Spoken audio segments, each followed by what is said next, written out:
Tutoriel sur les systèmes d'irrigation, première partie.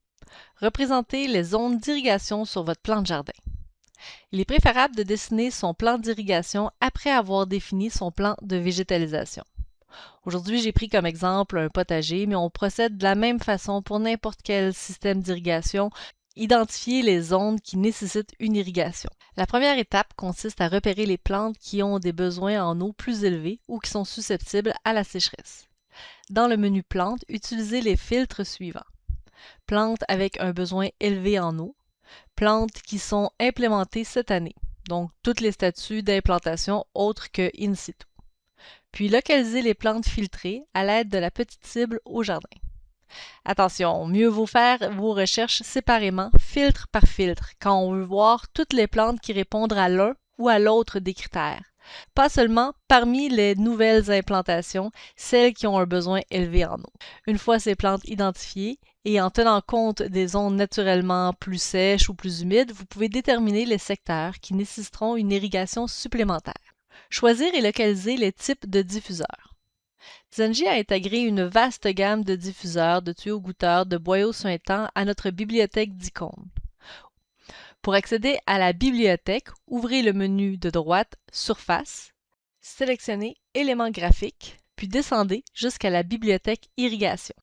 Vous y trouverez plusieurs éléments qui composent un système d'irrigation complet.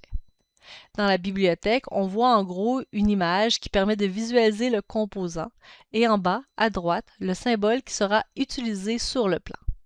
Dans la bibliothèque, le symbole est mis à l'échelle pour qu'ils aient tous la même grandeur, mais le symbole dessiné peut avoir différentes grandeurs sur le plan.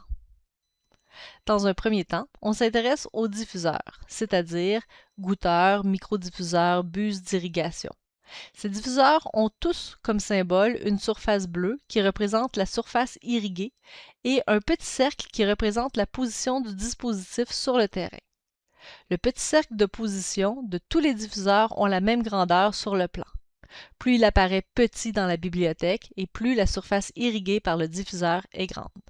Par exemple, si je compare le goutteur à compensation, qui a un gros point vert au milieu avec la buse de pulvérisation 360 degrés, où le point est minuscule, cela veut dire que le goutteur irrigue une surface plus petite que la buse de pulvérisation.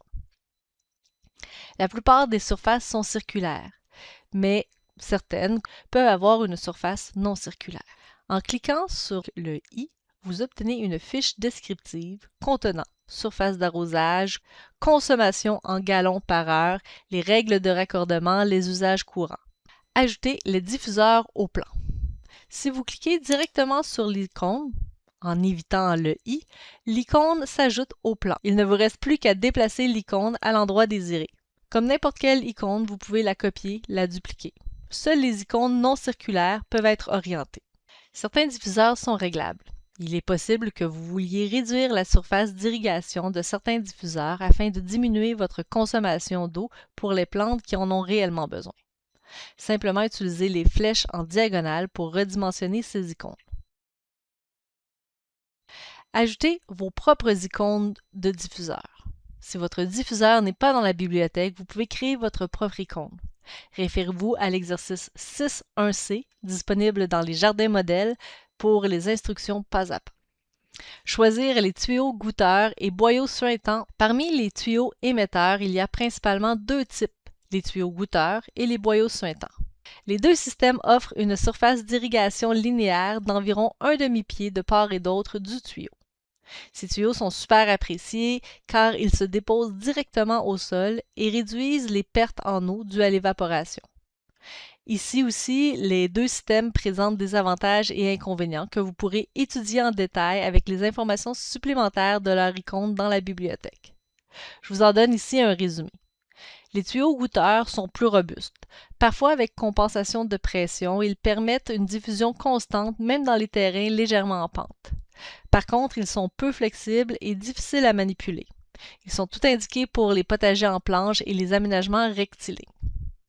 Les boyaux suintants sont plus flexibles, plus faciles de manipulation, mais aussi plus fragiles et plus susceptibles aux différences de pression. Ils sont idéaux pour des aménagements en courbe est réservé pour les jardiniers minutieux qui penseront à repérer les boyaux avant d'utiliser la pelle.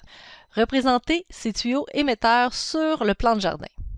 Choisissez la bonne icône dans la bibliothèque d'irrigation et commencez à tracer votre tuyau. Ici, les deux fonctions tracées sont disponibles, soit celle avec la souris et celle avec l'écran tactile. Tracez à l'aide de la souris. Cliquez successivement à tous les segments du tracé. Quand vous aurez terminé le tracé, à la souris, appuyez sur « Entrée ». Tracez avec un écran tactile. Si vous dessinez avec une tablette, un téléphone cellulaire ou un autre type d'écran tactile, après avoir sélectionné la bonne icône de tuyau dans la bibliothèque, simplement tracez avec le doigt le parcours de vos tuyaux. Lorsque vous enlèverez votre doigt de l'écran, le tracé se terminera. Nous avons vu que les tuyaux goutteurs sont très peu flexibles, mais pour l'instant, ne vous en occupez pas. Tracez les segments dont vous avez besoin. Nous verrons dans le deuxième tutoriel, lorsque on dessinera un système complet, comment ajouter les connecteurs pour permettre les changements de direction de tuyaux. Gérez les calques du système d'irrigation. Dans un premier temps, placez tous vos icônes d'irrigation, que ce soit des diffuseurs ou des tuyaux émetteurs, dans un même calque. Déplacez tous les items qui ne sont pas reliés à l'irrigation dans un autre calque. Pour déplacer un item d'un calque à l'autre, utilisez l'icône qui représente les trois calques superposés. On retrouve celui-ci dans l'onglet Surface ou dans le menu contextuel lorsque l'on sélectionne une surface donnée. Dans les prochains tutoriels, nous apprendrons à calculer et à balancer la consommation d'eau des différentes lignes en fonction du débit disponible dans votre environnement.